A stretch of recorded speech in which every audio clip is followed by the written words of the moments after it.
6 लाख का बजट रखते हैं और अपनी फैमिली के एक बेहतरीन सी 5 सीटर में एक हैचबैक कार प्लान कर रहे हैं ना भाई, तो ये है स्विफ्ट का बिल्कुल बेस मॉडल LXI के साथ। और आज हम जानने वाले हैं आफ्टर GST के बाद इस पर 77,000 का डिस्काउंट के साथ इसमें आपको कंज्यूमर ऑफर और इस IC लगा के 1 लाख का डिस्काउंट आप आराम से अवेल कर सकते हैं। और आज हम जानने वाले हैं इस गाड़ी की एक showroom RTO insurance after GST जिसकी ऑन रोड प्राइस पड़ने वाली है, क्या कुछ है इसकी स्विफ्ट के बेस मॉडल में, आपको क्या कुछ फीचर्स दिए जा रहे हैं, सारी चीज़ें आपको इस वीडियो में पता चलने वाली है। स्टार्ट करते हैं इसके फीचर से कि इस स्विफ्ट के बेस मॉडल में क्या कुछ मिलते हैं भाई।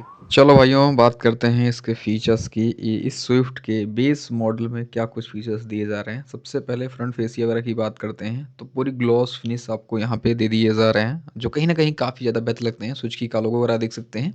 लोअर बम्पर देखेंगे तो आपको मैट ब्लैक फिनिश मिल जाती है। और ये है इसकी लाइट खूबसूरत एलिमेंट, यहाँ पे आपको क्रोम मिल जाते हैं। टॉप वगैरह में जाएंगे तो DL मिल जाती है इंडिकेटर वगैरह के साथ, पार्किंग बल्ब वगैरह के साथ। मेन जो लाइट है प्रोजेक्टेड हेडलैम्प हेलोजन सेटअप के साथ रह जाती है। कोई भी फॉग लैम्प वगैरह सारी चीज़ें यहाँ पे देखने को नहीं मिलती हैं। बाकी गाड़ी के हिसाब से आप देखेंगे तो 163 mm हैचबैक के हिसाब से बेहतर ग्राउंड क्लियरेंस मिल जाती है। बाकी बोनट वगैरह देखेंगे तो ऐसी कुछ आपको नज़र आने वाली है बेहतर तरीके से। बाकी 2 वाइपर वगैरह के साथ रेगुलर सेंटीना मिल जाती है, यहाँ पे आप देख पाएंगे। बाकी गाड़ी के साइड में आते हैं तो पूरी तरीके से ये साइड आपको प्रोफाइल दिखने वाली है, जहाँ पे स्टील व्हील रिम मिल जाते हैं। व्हील कवर वगैरह भी आप लगवा सकते हैं आफ्टर मार्केट। और ये है इसका जो टायर साइज है, आपको 165/80 R14 के आपको स्टील व्हील रिम दे दिए जा रहे हैं। फ्रंट में डिस्क मिल जाती है, ब्रेकिंग वगैरह आपको बेहतर मिल जाती है। रियर में ड्रम रहने वाली है। तो ये कुछ चीज़ें हैं। और बेस मॉडल की अगर आप पहचान करना चाहते हैं तो इसके फेंडर पे इंडिकेटर वगैरह से सारी चीज़ें कर सकते हैं। तो वो चीज़ें हैं। बाकी ORVM भी मैट ब्लैक रह जाने वाली है, तो वो भी एक चीज़ें यहाँ पे रह जाती हैं। और साइड में आते हैं तो डोर हैंडल वगैरह भी देखेंगे तो यहाँ पे मैट ब्लैक की फिनिश के साथ रहने वाली है। गाड़ी के रियर में आते हैं तो रियर आप डिज़ाइन इसके टॉप मॉडल देखें या फिर ये देखें, सेम रहने वाली है। हेलोजन लाइट वगैरह के साथ यहाँ पूरी टेल लाइट मिल जाती है इस तरीके से। और दिखने दिखाने में भी काफ़ी बेहतर आपको मिल जाती है। हाई माउंट स्टॉप लैम्प के साथ डिफॉगर मिल जाते हैं इसके बेस मॉडल से, तो ये कि अच्छी चीज़ें हैं। सुजुकी का लोगो स्विफ्ट की ब्रांडिंग के साथ रियर में है, तो रियर में केवल कैमरा मिलता है। कोई भी आपको पार्किंग सेंसर के साथ ही आपको काम करना पड़ेगा, कैमरा वगैरह नहीं मिलता है, तो वो चीज़ें हैं। और जब भी आप ट्रैफिक में चलते हैं तो जजमेंट वगैरह आप 3 मीटर के अंदर कुछ भी आता है ऑब्जेक्ट वगैरह, तो आप अच्छी तरीके से जजमेंट रख सकते हैं।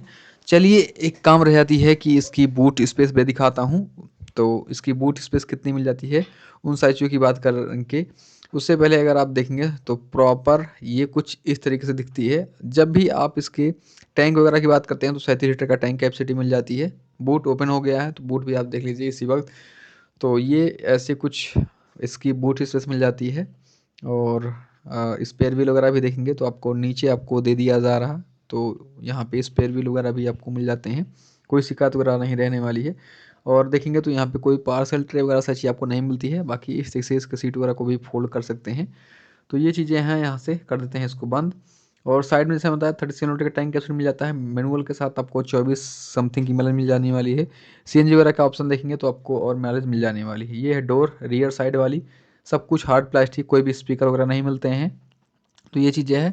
बाकी डोर की जो ओपनिंग है वो आपको बेहतर मिल जाती है। इन आउट होने में आपको कोई भी इशू नहीं रहने वाली है। पूरी तरह से फैब्रिक सीटें वगैरह आप यहाँ पे देख पाएंगे। और ये है इसके आइसोफिक्स चाइल्ड माउंट वगैरह के साथ, कोई भी हेड एडजस्टेबल जैसे फीचर्स नहीं मिलते हैं।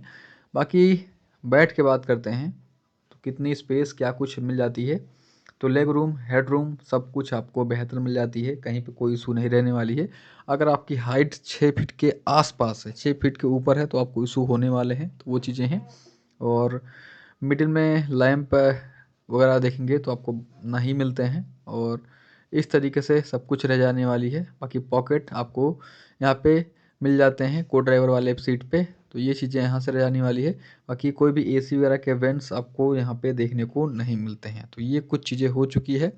और बॉटल स्पेस वगैरह आपको देखने को मिल जाते हैं नीचे, तो वो चीज़ें हैं। बाकी चलिए ड्राइवर साइड डोर ओपन करते हैं, वहाँ पे काफ़ी कुछ चीज़ें और बात करने को हैं, उन सभी चीज़ों की बात कर लेते हैं कि इस स्विफ्ट के बेस मॉडल में क्या कुछ मिल जाते हैं। और डोर ओपन करते हैं तो सबसे पहले यहाँ पे फैब्रिक वगैरह का टच मिल जाती है, पावर विंडो वगैरह के कंट्रोल के साथ।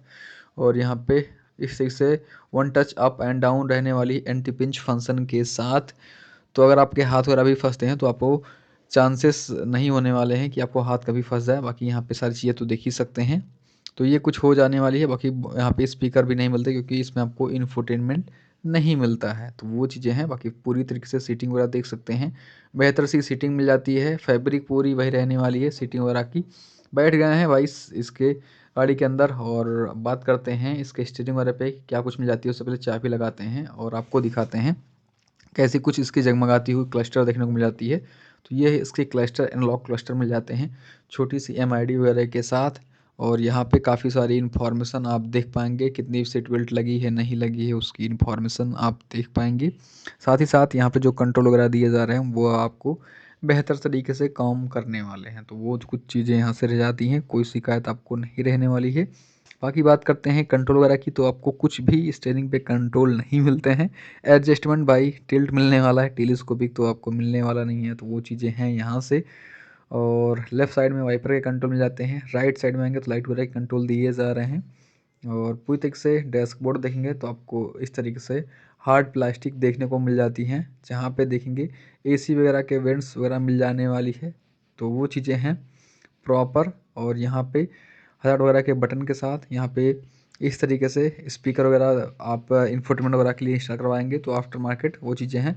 नीचे आएंगे तो आपको इस तरीके से एसी वगैरह के वेंट्स मिल जाते हैं, जिससे आपको कूलिंग वगैरह बेहतर रहने वाली है। 12 वोल्ट के आउटलेट के साथ यहाँ पे इस तरीके से 2 कप होल्डर मिल जाते हैं। 5 स्पीड का बेहतरीन सा गियर बॉक्स मिल जाती है। ऑटोमेटिक वगैरह का भी ऑप्शन देख पाएंगे, बाकी मैनुअल आपको हैंड ब्रेक दे दिए जा रहे हैं, तो प्रॉपर यहाँ सब कुछ हो चुकी है। अब एक चीज़ रह जाती है इसके प्राइस की, उससे पहले भाई इसकी रूफ़ की बात करते हैं। तो रूफ़ नॉर्मल रहने वाली है। को ड्राइवर पे जाएंगे तो यहाँ पे भी नॉर्मल, और यहाँ पे हेलोजन लाइट माइक की प्लेसमेंट से कलर से बात कर सकते हैं। ये है मैनुअली एडजस्टेड IRM जैसे जो फीचर्स होते हैं वो आपको मिल जाने वाली है यहाँ से।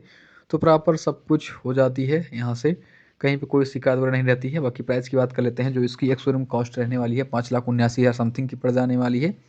RTO इंश्योरेंस एक्सटर्नल वारंटी सारी चीज़ें मिला के अगर आप देखेंगे तो ये गाड़ी पड़ जाने वाली है 7 लाख समथिंग की पड़ रही है, 7,07,175 की। बाकी आप एक्सटर्नल वारंटी से हटा देते हैं तो ये आपको करीब 6.5 लाख में आपको ऑनर पड़ जाने वाली है, जो कि आपको बेस्ट डील रहने वाली है। आफ्टर GST बाद काफ़ी अच्छा खासा डिस्काउंट वगैरह भी हो चुका है, तो कहीं ना कहीं ये काफ़ी किफ़ायती हो चुका है। चलिए भाई इंजन वगैरह की बात करते हैं, तो इसमें आपको 1.2 लीटर का 3 सिलेंडर इंजन मिल जाती है। पेट्रोल के साथ आपको 80.46 bhp के साथ 112 न्यूटन टॉर्क मिल जाती है। वहीं अगर आप CNG लेते हैं तो 69 bhp के साथ 102 न्यूटन मीटर का टॉर्क आपको CNG के साथ देखने को मिल जाती है। पेट्रोल से CNG में आते हैं तो करीब 80-85 हज़ार का डिफरेंस आपको 100 में देखना पड़ सकता है।